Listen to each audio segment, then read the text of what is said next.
सिंध में चीनी ज़ख़ीरा अंदोज़ों के खिलाफ कार्रवाई हो रही है। ना शुगर मिलें खुल रही हैं। सूबाई हुकूमत सस्ती चीनी मांग रही है, ना प्राइस कंट्रोल के हवाले से कुछ किया।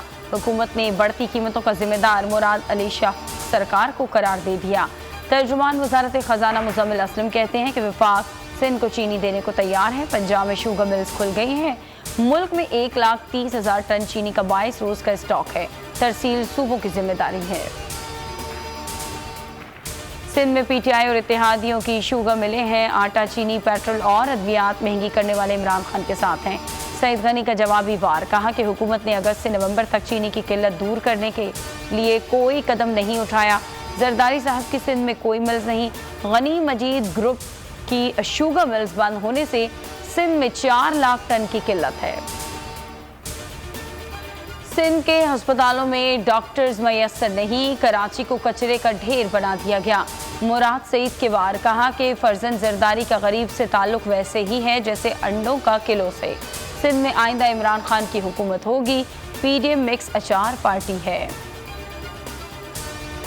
क्रैकडाउन भी शुगर माफिया को लगाम ना दे सका। कराची में कीमत 145 से 150 रुपए पर बरकरार। इस्लामाबाद में 160, लाहौर में 140, पेशावर में 150 रुपए में चीनी दस्तयाब। तर्जुमान पंजाब हुकूमत हसन खावर कहते हैं चीनी की कोई किल्लत नहीं, बाजारों में वाफर मिकदार में मौजूद है। 90 रुपए फी किलो मिल रही है। पेट्रोल की कीमतों में इजाफा और महंगाई। पीडीएम का हंगामी इजलास शुरू। मौलाना फजल रहमान क़यादत कर रहे हैं। अपोजिशन जमातों की क़यादत वीडियो लिंक के जरिए शरीक है। शहबाज शरीफ कहते हैं महंगाई और मईशत पर कंट्रोल नहीं, लेकिन इस्तीफ़ा देना इमरान खान के बस में है। इस्तीफ़ा देकर अवाम को फौरी रिलीफ दें। सराजुल हक और महमूद अचकज़ई से राबिता। बदतरीन महंगाई के खिलाफ मुश्तरका हिकमत अमली अपनाने पर इत्तफाक।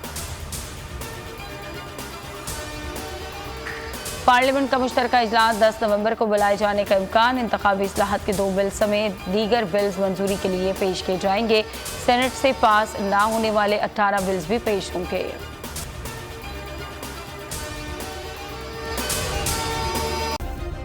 सब्सक्राइब करें और बेल दबाएं ताकि कोई खबर रह न जाए।